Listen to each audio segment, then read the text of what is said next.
Caregiving can sometimes feel like an impossible struggle. Caregivers may be torn between taking care of loved ones and trying to maintain balance in life. The good news is that it doesn't have to be that way. The Caring Generation with host Pamela D Wilson is here to focus on the conversation of caring. You're not alone. In fact, you're in exactly the right place to share stories and learn tips and resources to help you and your loved ones. So now, please welcome the host of The Caring Generation, Pamela D Wilson. This is Pamela D Wilson, caregiving expert, speaker, consultant, and guardian of The Caring Generation. The Caring Generation focuses on the conversation of caring, giving us permission to talk about aging, the challenges of caregiving, and everything in between. It's no surprise that needing care or becoming a caregiver changes everything. The Caring Generation is here to guide you along the journey, to let you know that you're not alone.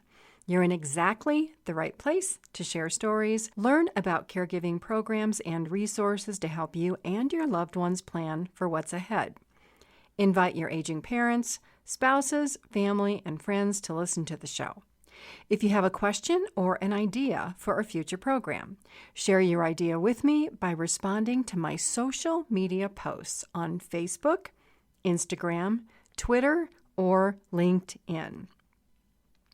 The focus of this show is to answer the question, why do old people get mean?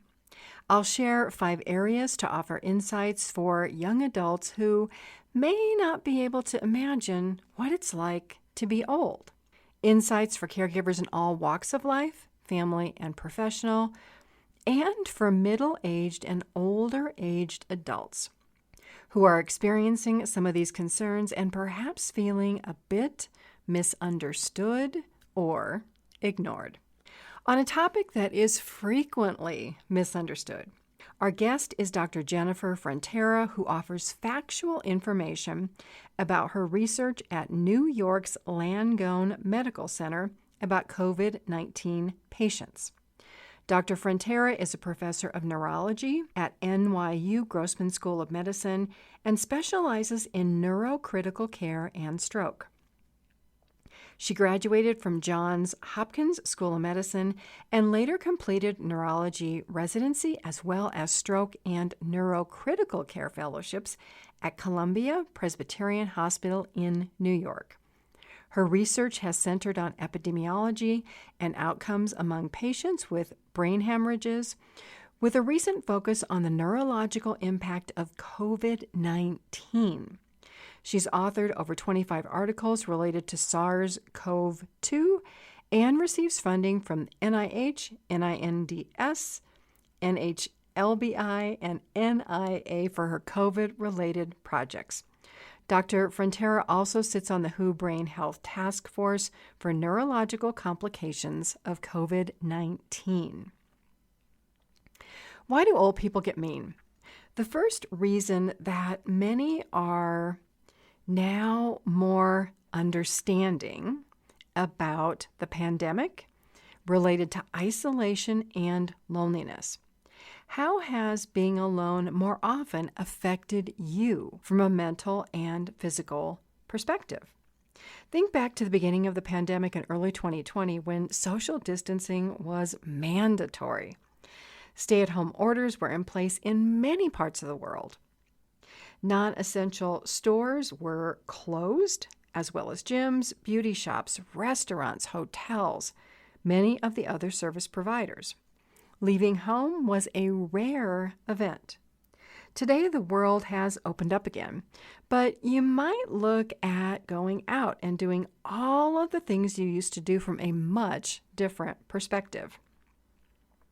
Do you remember the anxiety or anger you felt when life turned topsy-turvy and you could no longer do all the things you enjoyed or found to be routine? How would you feel if this situation were permanent and you could never return to doing everything you love? Think about that for a moment. Would you feel upset, angry, frustrated, feel like giving up, unmotivated, or that life isn't worth living if you can't have life be more of your way? Hold on to that thought. That is precisely how aging and older adults feel who are homebound or isolated, elderly who have health concerns and can't easily leave their home, older adults who have lost friends due to a lack of social contact or an ability to get in the car and drive to a friend's home or a restaurant or some other activity. For many aging adults, the changes brought about by the pandemic were not new.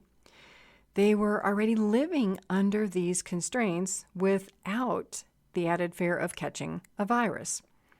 So, a few answers specific to isolation for why do old people get mean is that people they love and activities they enjoy are taken away from them because of circumstances like illness, inability to drive a car, hearing loss, vision problems, or mobility problems. Never think that this can't happen to you when you are older. If you are over 30 years old, whether you realize it or not, parts of your body have already begun to age. You may not be as healthy as you were when you were younger. If you are a caregiver, you probably go to a grandparent's home or to a parent's home to help. Or you may be a spousal caregiver providing care to a sick spouse in your home. Besides your caregiving activity, what else do you do that brings you into contact with other people? For example, if you have a job, you talk and work with other people. If you go to school, you have classmates and teachers to interact with, or you may have children. You may connect with friends on the phone, text messaging, emails, or on social groups on the internet. On average, how many people do you interact with every week versus your care receiver? Some caregivers I know are as isolated as the persons they care for, which links the question of why do old people get mean to the answer, being around my caregiver and no one else. The same applies to primary caregivers who rarely get out of the house to take a break. Isolation can be as much a factor for being in a bad mood all the time as being with the same person all the time for days, weeks, and months on end. While you love grandma, mom or dad, or your spouse, being together 24/7 all the time is not good for either of you. If you are isolated and in this situation, what can or will you do to find one or more outlets so that you can interact with others? If you are young and tech savvy, you have your iPhone or Apple Watch, your Android, or a computer.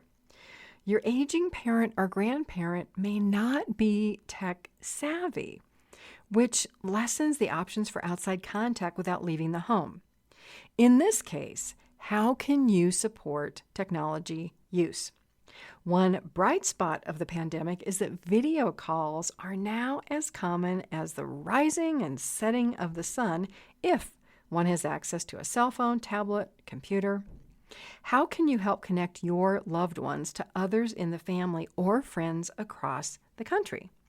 If you are an older adult living alone, computer people can come to your home to set up virtual access. But let's say that you are isolated, live alone, can't get out, and have lost most of your friends. What then?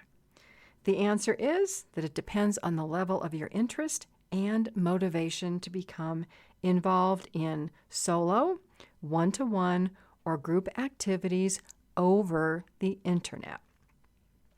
There are plenty of opportunities for persons over age 50 to become lifelong learners and participate in activities. Get out a pen and a piece of paper and get ready to write some information down, or you can visit the page for this show, Why Do Old People Get Mean, on my website. Click on the Media tab and then the Caring Generation and then the title of this show at PamelaDWilson.com. I will place links to the sites I'm about to mention in the show transcript. The first option for everybody is to investigate the Bernard Osher Foundation online. Depending on where you live, there may be a lifelong learning institute at a variety of locations. There are over 120 OLLIs, Osher Lifelong Learning Institutes across the United States, operating in all 50 states and the District of Columbia.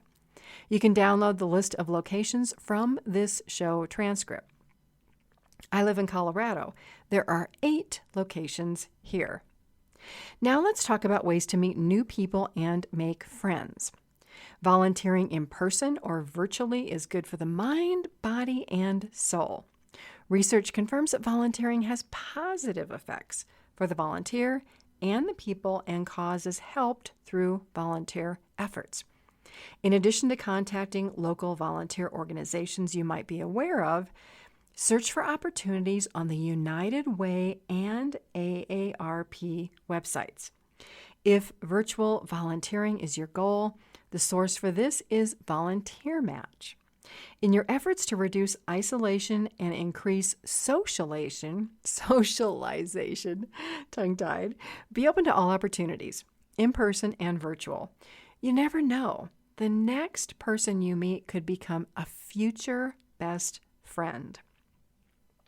Up next, more on why do people get mean. We will talk about health and how having health concerns can turn into a full-time job depending on the diagnosis. You know this if you are a caregiver taking an elderly parent to doctor appointments. If you're looking for help with decision-making about care for elderly parents or making a care plan for yourself, I can help. Visit my website, PamelaDWilson.com, and schedule an elder care consultation. Click on How I Help, next, Family Caregivers, and next, Elder Care Consultation.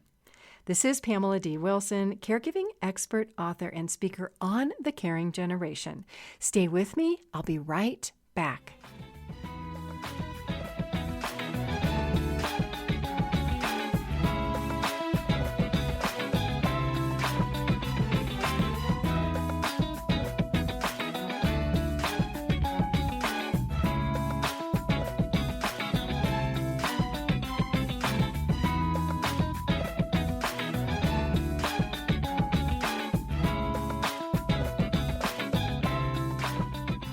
This is Pamela D. Wilson on the Caring Generation. You can help others who may be dealing with health, aging, or caregiving issues by sharing information about this show. The Caring Generation is available worldwide on your favorite podcast and music apps, including Apple, Google, iHeartRadio, JioSaavn, Spreaker, Amazon Music, Breaker, Deezer, Listen Notes, Pandora, Player FM, Pocket Cast, Podcast Addict, Podchaser, Stitcher, Spotify, TuneIn, and Verbal. In the first part of the program, we talked about isolation as the first factor to answer the question from caregivers for why do old people get mean? Number 2 on the list, limitations imposed by health concerns. While health issues can occur because of genetics, your lifestyle is the most significant factor to prevent health concerns. Actions like exercise, eating healthy foods, maintaining a healthy weight, and not smoking. Diabetes and heart disease are 2 common chronic diseases that can affect daily life. Persons with type 1 diabetes are insulin dependent. Having type 1 diabetes means daily monitoring of blood sugar levels and insulin injections or using a continuous glucose monitoring system along with an insulin pump. Persons with type 2 diabetes are not usually medication dependent on insulin, but still should be attentive to similar lifestyle changes as persons with type 1 diabetes and take the medications recommended by your doctor. Women going through menopause can experience hormone changes that can result in a diagnosis of type 1 or type 2 diabetes. Heart disease can result in diet changes. That means you want to look at lowering cholesterol or triglyceride levels, monitoring leg or ankle swelling, taking daily blood pressures, or experiencing feelings of anxiety. Diabetes and heart disease are 2 frequently undiagnosed conditions that can be diagnosed earlier if you see a doctor annually for checkups and blood work testing. By the time you become a caregiver for a parent or grandparent, they've likely had health or physical concerns for some time. Isolation, as we discussed previously, has a direct negative correlation to health conditions. Older adults who are isolated or homebound, as discussed on last week's program with Dr. Claire Ancuda, have a higher mortality rate than adults who are physically and socially active. Isolated adults are more likely to have chronic diseases like diabetes, heart disease, COPD, and other health concerns. So all of these limitations imposed by health concerns answer that question, why do older adults get mean? Isolated older adults are more likely to have chronic diseases like diabetes, heart disease, COPD, other health concerns. Chronic inflammation in the body from these diseases results in weaker immune system function. It makes adults with chronic diseases more susceptible to viruses like COVID. Homebound or isolated adults with health concerns are more likely to be hospitalized or have nursing home stays. Bouncing back and forth between hospitals and nursing homes can permanently lead to residing in a nursing home. Having health issues and feeling uncertain about the future answers the question, why do old people get mean? As a caregiver, you probably experience worry about an aging parent's health conditions. You may wonder, what's going to happen today, next week, or next month? Maybe your phone rings at all times of night or day. Parents call for help or tell you about something that happened that will require more of your time. Much of the uncertainty for sick persons and their caregivers results from a lack of education about health conditions. You may not realize that it's up to you to ask doctors for the information you should know. Why do old people get mean?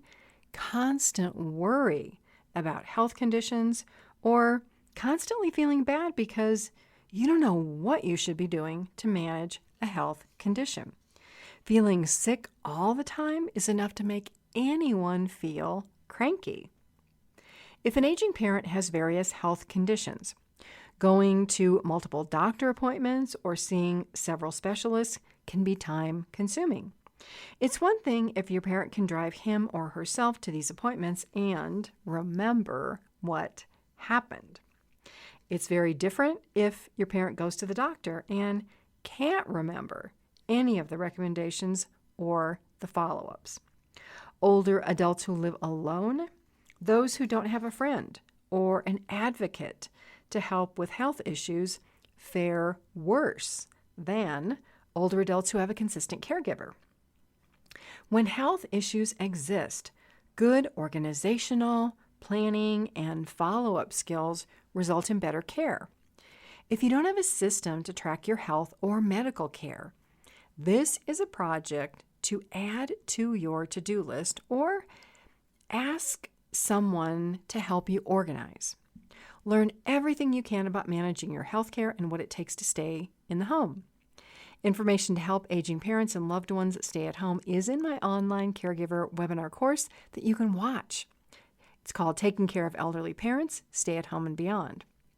Being shuffled between doctor's offices, hospitals, nursing homes can make anyone feel unsettled. Number 3 for why do old people get mean is worry about money. Worry about having help, worry about where they will live, and more. All these worries are valid. The aspect that I want to talk about related to why do old people get mean that can be of significant help to you today, if you are young or you are the caregiver for a parent, are the concepts of having a positive attitude and being happy. While having money to pay for care is always helpful, trust me, I am not de-emphasizing the importance of saving money for retirement so you can pay for care. You want to make this a part of life planning. However, when the money runs out for aging parents, the worst case scenario is using the state Medicaid benefit to pay for care. An aspect that counterbalances worry and can help avoid poor health in a major way is maintaining a positive attitude. Research confirms the effects of being positive on health and well-being. Understanding and making use of research about happiness can reduce the financial investment you might make paying for care when older if you work to change your general mood from unhappy to happy before you have health issues. According to Veen Hoffen, the effect of happiness on longevity in healthy populations is remarkably strong, comparable to the effects of the body of smoking or not. Happiness does not cure illness. It does prevent bodies from becoming physically ill. To make this easier to understand, think of being negative or unhappy as constantly feeling on edge or reacting to stressful or scary events. If you're a caregiver, you can probably relate to the idea of feeling constantly on edge, constantly waiting for another phone call from an elderly parent. Feelings that are not good for your health constantly stick in your brain. Feeling on edge, stressed, or scared are times when the body's adrenaline kicks in. You might feel your heart pounding in your chest. Stress can raise your blood pressure and make other systems of your body go into high alert. Stress, if ongoing, lowers your immune system, and as a result, you may be sick more often and don't recover as quickly. To learn more about the effects of stress on the immune systems of caregivers, listen to my podcast interview with Dr. Christopher Fagundes from Rice University. It's on the show Elder Care Workplace Solutions and Elder Care Programs. On the other hand, let's look at happiness. Happy people are more likely to be healthier, participate in sports, be more active, watch their weight. Happy people are less likely to binge eat or drink when something bad happens. Part of being negative or being in a bad mood is that bad moods increase unhealthy thoughts and behaviors like smoking, drinking in excess, or using drugs. Why do old people get mean? It's because they're negative or in bad moods much of the time. The same applies to caregivers who feel short-tempered, angry, and resentful. These situations aren't good for anyone. Let's look at happiness and negativity in another way. When you are happy, you're more likely to be open to ideas and problem solving. As a result, you make better choices and you're less likely to feel distressed. When you're negative, it's more challenging to motivate yourself to do anything. You'd rather hang around in your pajamas all day in bed, eating cookies or a bag of chips, watching soap operas, talk, or reality shows. You get to choose happy or sad, optimistic or gloomy. Feeling depressed is another apparent reason for why do old people get mean. Depression is a medical condition. If you or an aging parent is feeling sad or moody, not sleeping, overeating, not having an appetite, see your doctor to discuss the situation. We're off to a break. Thanks to all of the caregivers who follow and communicate with me on social media to ask questions and provide questions and topics for this podcast. You can also complete the caregiver survey on my website to offer thoughts, suggestions, and information you'd like more of. Follow me on Facebook. Join my Facebook online caregiver support group. It's the Caregiving Trap, named after my book. Follow me on Instagram, Twitter, and LinkedIn. Up next, learn more about the short and long-term effects of being diagnosed with COVID-19. Dr. Jennifer Frontera joins us to share research from her article, A Prospective Study of Neurologic Disorders in Hospitalized Patients with COVID-19 in New York City. I'm Pamela D Wilson on The Caring Generation. Stay with me. I'll be right back.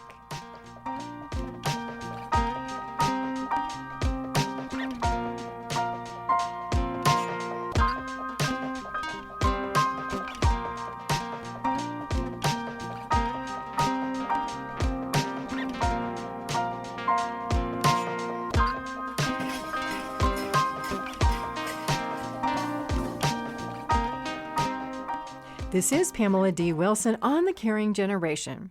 If you're frustrated by all of the crazy news that you're hearing day to day about COVID-19, what to do, what not to do, and the risks, we are back to talk about the short and long-term effects of persons hospitalized with COVID. I'd like you to meet Dr. Jennifer Frontera. Dr. Frontera, thank you so much for joining me today. Thanks for having me. So, your research is specific to hospitalized patients diagnosed with COVID in New York. The presence of a neurological disorder was one criterion for inclusion in the study. What neurological conditions or other measures were necessary for study inclusion? So we were looking at patients that developed a new neurological issue during hospitalization for COVID. So effectively, we did this prospectively. So we screened the patients who were seen by a neurology service and were diagnosed by a neurologist with a specific condition. Most commonly, toxic metabolic encephalopathy was most frequently seen, but we also saw patients that had stroke, seizures, hypoxic brain injury, neuropathy, and so on. The other criteria were we were looking at adults. We really weren't looking at a pediatric population. And we were looking at the first admission for COVID as opposed to readmissions for different types of issues. Though a lot of these patients did have neurological diagnoses at baseline, pre-admission, we were looking at new symptoms, not recrudescence of old symptoms from a prior neurological disorder. What commonalities or chronic diseases among patients were more likely to lead to a neurological disorder after the admission for COVID or the diagnosis of neurological disorders after hospitalization? Similar to what risk factors are for hospitalization with COVID, at least with this initial type of COVID that we were seeing in New York.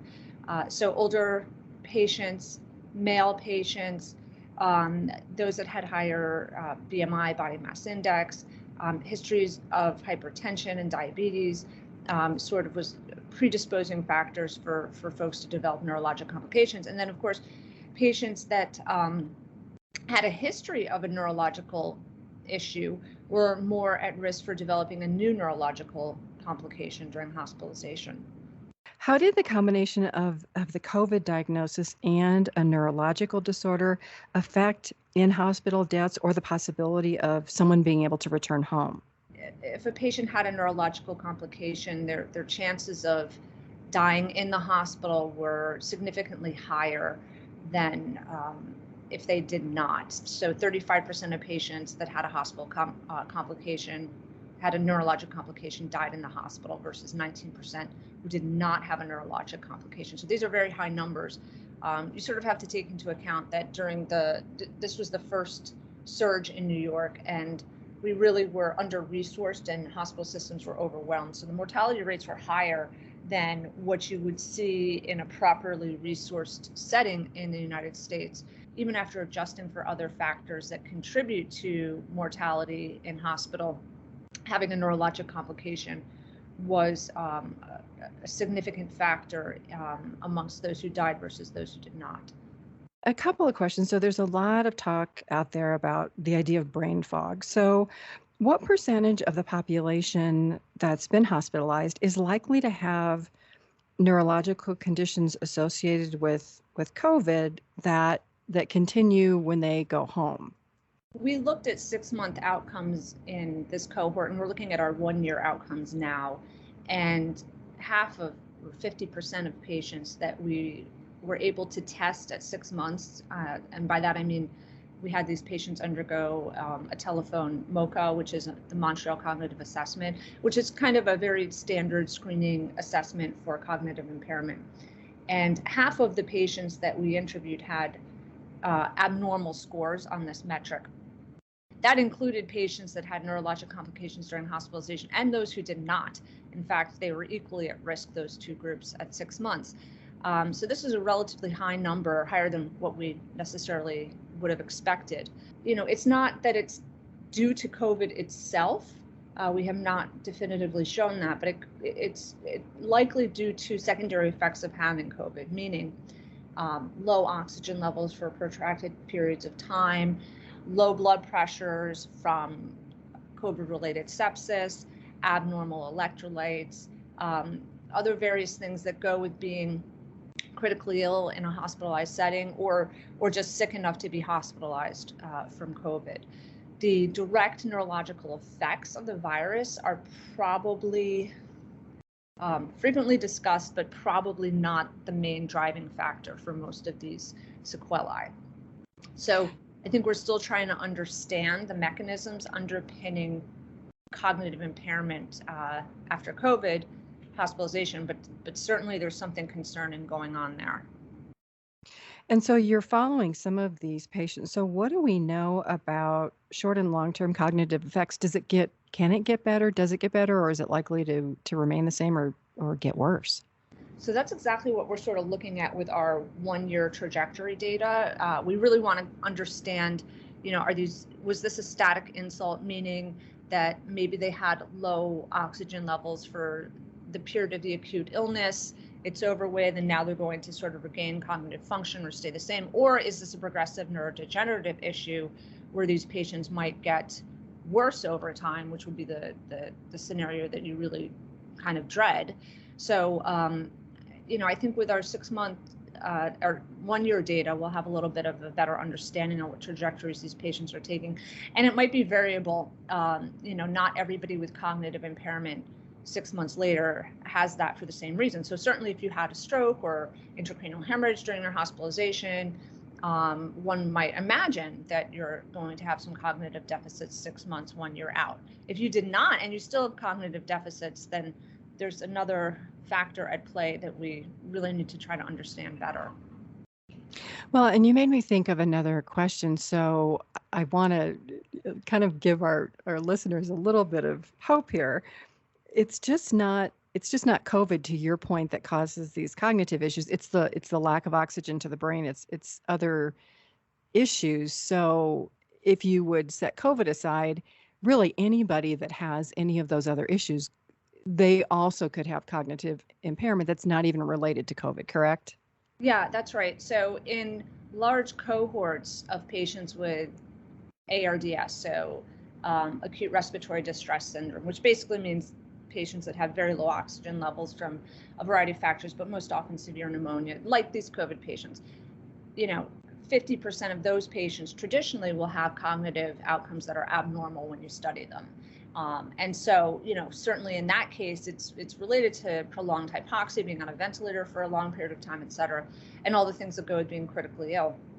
So it's possible that we're just really seeing similar mechanisms. But I will say that, we're not just looking at intubated patients with ARDS in these studies. We're looking at a spectrum of patients that had been hospitalized, many of whom had never been on a mechanical ventilator. So although the commonality amongst these COVID folks is that they're almost always hypoxic to some extent. Although, the population we were looking at, certainly some of them may have been less symptomatic from the COVID and more symptomatic from another reason that brought them into the hospital. So the degree of hypoxia ranges across the spectrum. So I hesitate to say that the cognitive impairment is strictly due to hypoxia. That's probably one element amongst others. Perhaps the cytokine storm and the hyperinflammatory response that's happening with these patients plays some kind of a role. I think we're still trying to dig into this and figure it out. Thank you for explaining that. So I saw another highlight from the article that stated impaired cognition occurred in 50% of COVID-19 patients and 47% were unable to return to work at 6 months. Can you share more insight into those statistics? Yeah, so this was our 6-month outcome paper. And, we looked at patients who had been working before they were hospitalized. We didn't look at people who were retired or students or whatever. So we were looking strictly at people in the workforce and how many were able to return versus not return. And, so a significant portion were unable to return to work for a variety of reasons. But it's concerning because I think the potential economic impact of having a lot of people out of the workforce because of post-hospitalization, post-COVID hospitalization sequelae is substantial. I think we are tracking this over time to see if some of these folks were able to get back to work by 12 months, understanding that the kind of economic situation that we were in, 6-9 months ago may be different now, and that maybe there's more job availability. But, I'm hoping that number goes down, but we'll find out. Let's say that I'm a person listening to this and I realize, and I had COVID and I was hospitalized, and I'm thinking, oh my gosh, I have some of this brain fog or some of these neurological conditions. What are the recommendations for people who are in this situation? Yeah, so it really does depend on your specific symptoms. So there are things like cognitive rehab where you can work on domains that are a particular weakness. It's of course, it would require some cognitive testing beforehand to find out what domains really need to be focused in on, whether it's, executive function, language, attention, and so forth. There's, for people who are fatigued and feel like their brain fog might be fatigue related, there's stimulants like modafinil or Ritalin, et cetera, that some people have tried with success that sort of improved, largely because, either their sleep quality is affected or just post viral fatigue. NYU has is the Clinical Science Coordinating Center for the large recovery grant. So that's a $1 billion grant that was appropriated by Congress really to look at post-acute sequelae of COVID. And there will be multiple sites collecting information on people that are really suffering with these post-COVID sequelae that's limiting their ability to function at their normal baseline. And this effort really, I think, is going to give us a lot of information about therapeutic opportunities, the scope and magnitude of the situation, and hopefully give us some more mechanistic information so that we can really target interventions for people like this to help mitigate, what they might be dealing with in terms of cognitive impairment or brain fog. Once we understand also whether this is kind of a static insult or progressive, would also change our kind of ability to target therapeutics as well. Is there anything else you'd like to share on this topic? I think that there's a lot of things unfolding, and that we're going to have more data as over the next few months, I think, because people are really moving very quickly with research in this arena. As with all things, we like to remind people to please get vaccinated. It really is your best protection against some of these long-term sequelae that, it's not just a one and done illness. Some people are really suffering for months and at this point years after, more than a year after their initial infection. So vaccination really is the best preventative strategy at this point. And I'm sincerely hoping that we have more therapeutic options available for folks in the near future. And then one more question. So I read a lot about COVID, and it's like you never know what's accurate or not. But so some of the studies that I've been seeing say that if somebody is vaccinated, they're less likely to be hospitalized. Is there any truth in that? Oh yeah, that's definitely true. Okay. If you're vaccinated and you get COVID, it's much less severe. So still 90 to 95+% of people that are hospitalized with COVID are unvaccinated. Those who are vaccinated and hospitalized with COVID tend to be immunosuppressed. So, I hope that, the booster shot for some of these folks might mitigate that issue for them, because there could be certainly waning immunity if you're at baseline immunosuppressed. But a healthy person that's been vaccinated, their chances of getting hospitalized are vanishingly small. Dr. Frontera, thank you so much for joining me. Thank you so much, Pam. The Caring Generation is not limited by time zone or location. Caregivers worldwide can listen any time of day. The show and the transcript that you can read to find links to research and caregiver support tips I mentioned during the program are on my website at PamelaDWilson.com. Click on the Media tab and then The Caring Generation to find the show transcript. This is Pamela D. Wilson on The Caring Generation. Stay with me. I'll be right back.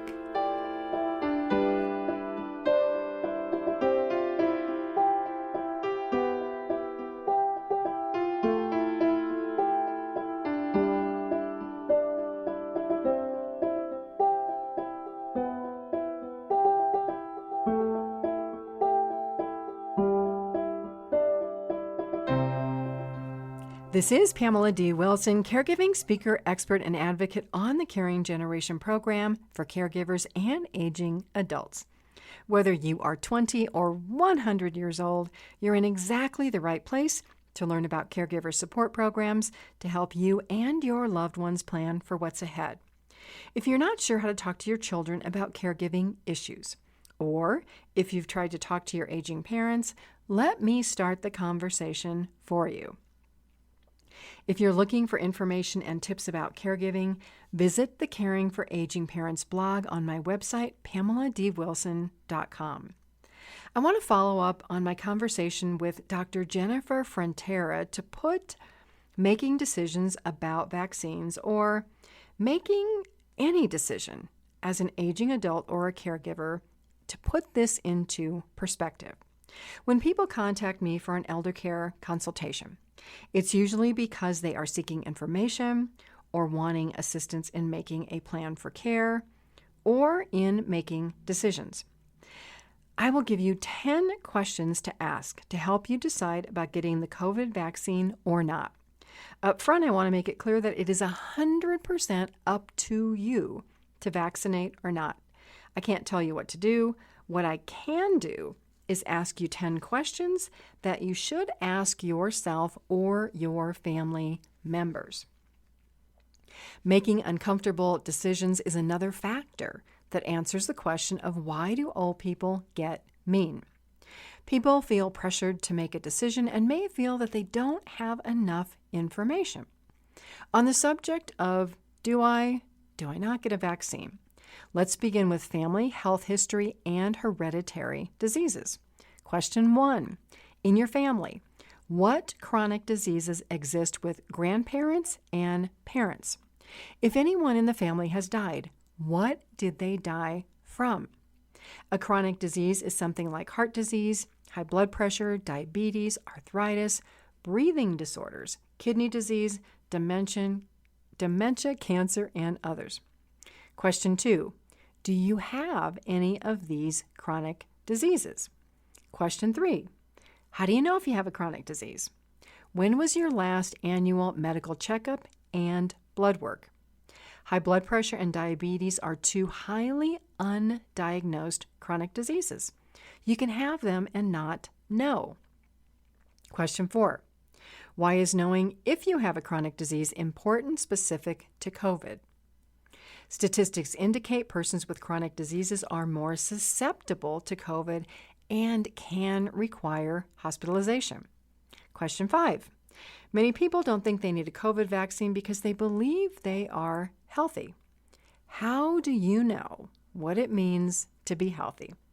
I'll give you a personal example from my own life. In my early 20s, I decided to join a gym because I wanted to be healthy. By looking back at me then, you'd think I was healthy.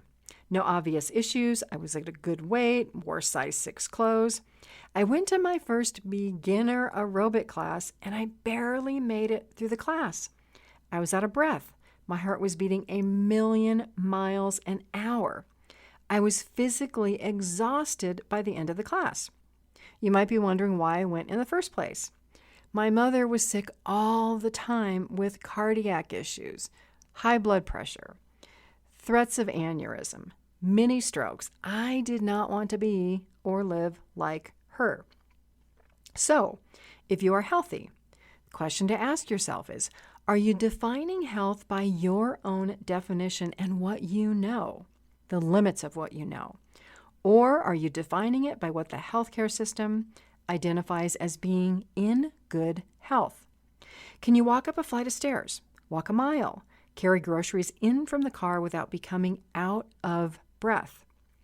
If activity takes your breath away, what do you think happens when you have COVID that causes problems with your ability to breathe? How much physical activity do you get every day or every week? Are you within a normal weight? Can you stand from a chair without holding onto the arms? Or do you have balance issues that make you a fall risk? How much weight can you lift? Do you eat healthy foods, processed foods, or junk foods? The easy way to tell between healthy or processed foods is that foods that come in a box versus foods that don't come in a box or a package, those are the healthier ones. Asking yourself all of these questions will help you identify risk factors for COVID. We've covered family health history, chronic diseases, and the definition of what people think is healthy that may not mean you are really healthy. Now let's talk about assessing risk. Question 6. What is the level of responsibility you have to support yourself or a family? This question relates to your ability to work and care for yourself if you get sick.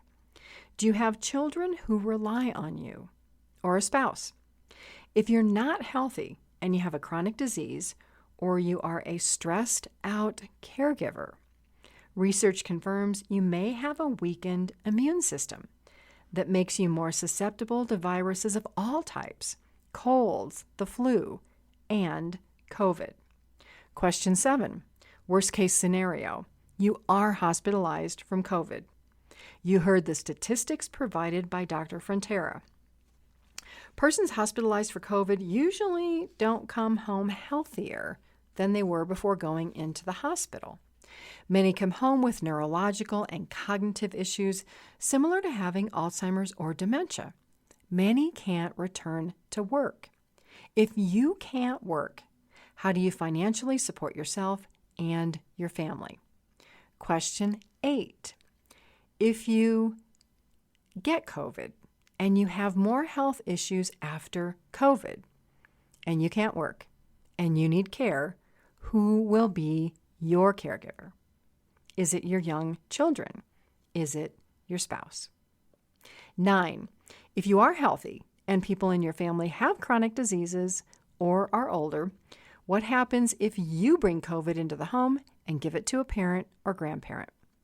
Number 10, how much of the information about COVID do you get from the news versus doing your own research to get the facts?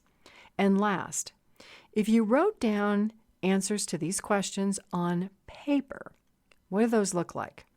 What risks are you willing to take? What else should you know when making the decision to vaccinate or not?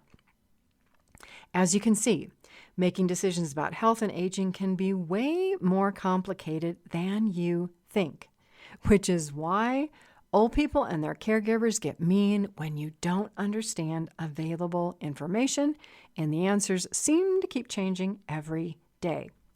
Returning to the list of why do old people get mean, number 4 is that the caregiver assumes that parents know what they know.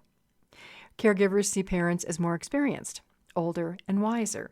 But are your parents as educated as you? Do they have the same life experiences? Are they exposed to the same information? When you talk to your parents, do you confirm understanding and agreement? Or are you like a steamroller who rolls in and tells your parents what to do? Here's a very simple example. You have an interest in health and take vitamins. You tell mom and dad that they should take vitamins. Mom and dad refuse. They don't understand the benefit and think vitamins are one more thing that spends their money. How might you explain the short and long-term benefits of taking vitamins and the broader perspective of the effects of health to your parents? If you're looking for answers about that, check out my online caregiver course, Taking Care of Elderly Parents, Stay at Home. There's a lot of facts and research in that course. Poor communication and making assumptions about health and care issues is another response for why do old people get mean. Just as caregivers can talk over aging parents, the healthcare system does the same. Doctors and healthcare professionals use big words, or what I call medical speak. These words come easy to them, but the general public doesn't understand. So what happens? Recommendations fall on deaf ears. You don't understand why this information is important. This is why I am here, because I can distill a lot of this complicated information in terms that may make sense to you. We're off to a break. Another thing I do understand is that caregivers and aging adults seek information about caregiving programs and support in ways that make sense to you. Listening to podcasts may be your go-to source for information. For others, videos, reading articles or blog posts, giving opinions by participating in the caregiver survey on my website, reading a book, watching a webinar, taking an online caregiver course, or joining an online support group may be your go-to choice. No caregiving situation is the same. In whatever way you prefer to receive information, you'll find all of these options on my website at PamelaDWilson.com. This is Pamela D. Wilson. Stay with me. I'll be right back.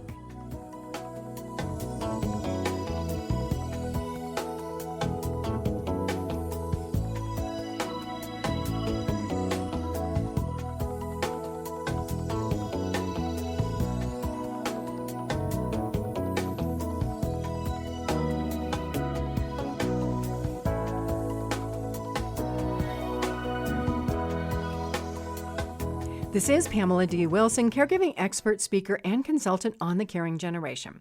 If you are an aging adult or a caregiver not sure what to do or how to plan for care, my website, PamelaDWilson.com, offers resources for caregivers.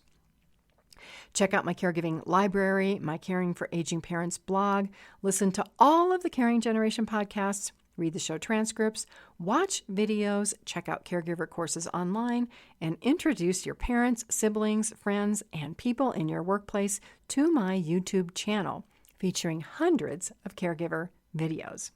There's something for everyone at PamelaDWilson.com. We're back to talk about the number 5 response for why do old people get mean. This happens when caregivers, adult children, doctors, and others pressure parents to make decisions without providing enough information or understanding the amount of loss related to making the decision.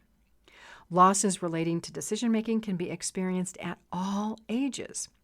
This is the idea of knowing what to leave behind so that you can move ahead. How many people live in the past and dream about the way things were? Because of COVID, thoughts of the way things were are more prevalent. Many people are stuck in the dream of wanting to return to a normal life instead of looking ahead and adapting to the way things are or will be in the future. Making choices or trade-offs in life can be so uncomfortable that most people avoid change. This is the same with aging parents who used to be healthy and active and now have such a long list of health problems that going out of the house may take major effort. Many think that the decision to hire a paid caregiver means that children will no longer show up to offer help. While this may be true, what might the benefits of having someone who sees 100% of their job as being helpful versus a family member who is trying to split time between work, family, going to school, caring for aging parents, caring for themselves? Splitting attention between multiple tasks can result in making poor decisions when people get physically or mentally exhausted. Think of this as the idea of closing one door to open another. The answer to why do old people get mean can mean that they feel stuck, feeling like they're in limbo, unable to decide between A and B, or not really even knowing what the options are. Imagine how scary that is. You have a problem and you don't even know what to do to solve it. So doing nothing, not making a choice, it can drag on for weeks, months, or years while the situation continues to get worse.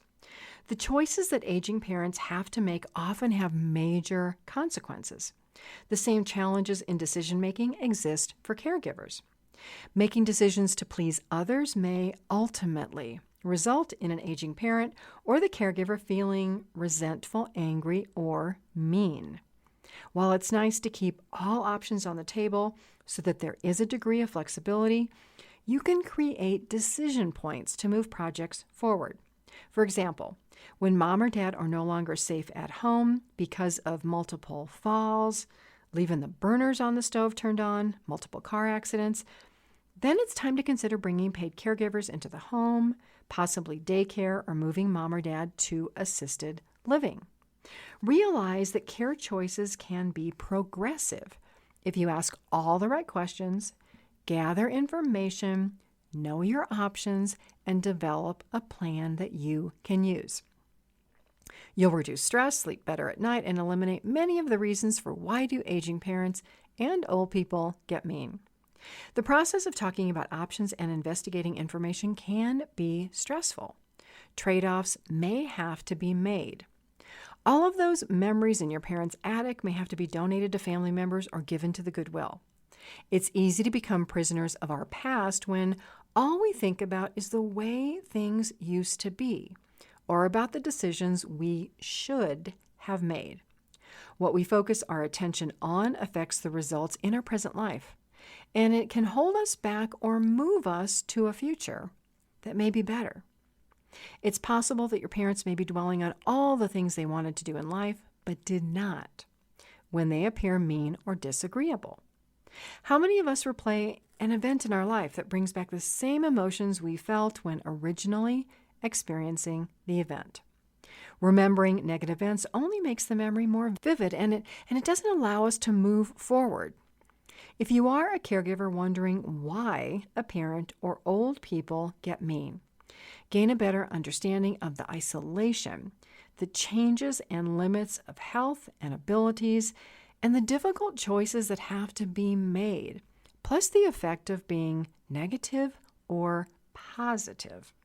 Work to help your parents focus on the future by asking the question, what would I do if I had no memory of feeling indecisive or isolated or how healthy I used to be? Would this move me ahead to focus on the future and dwell less on the emotional attachments I have to the past? The more we allow our brains and our emotions to take us off track from making decisions about our future, the more we dwell with unpleasant memories. Think about this. Aging parents who spend hours alone every day have nothing to do but think, which can be good if thoughts are positive, bad if thoughts are negative. Distractions, like we talked about earlier, becoming more engaged socially, taking classes, becoming a lifelong learner, considering volunteering, and finding positive people to connect with can eliminate even having to ask, why do old people get mean? Why not ask instead, why not wake up every day asking, how many amazing opportunities are ahead? Try waking up every morning for the next 7 to 14 days, believing that amazing opportunities are ahead every day for you. How might your life change for the better? I'd be interested in knowing that. This is Pamela D Wilson, caregiving expert, speaker, and elder care consultant. If you'd like to learn more about the experiences and interests of other caregivers, follow me on social media. My posts respond to caregivers who complete the caregiver survey on my website and communicate with me on social media, on Facebook, on Instagram, on Twitter, on LinkedIn. Thank you for joining me on The Caring Generation, the only program of its kind connecting caregivers and aging adults worldwide to talk about caregiving, well-being, health, and everything in between. Invite your family, friends, colleagues at work to listen to this and all of the past shows on your favorite podcast and music apps. This is Pamela D Wilson, caregiving expert, advocate, and speaker. I look forward to being with you again soon. God bless you all. Sleep well tonight. Have a fabulous day tomorrow with many positive thoughts and pleasant journeys until we are here together again. Tune in each week for The Caring Generation with host Pamela D. Wilson. Come join the conversation and see how Pamela can provide solutions and peace of mind for everyone. Here on Pamela D. Wilson's The Caring Generation.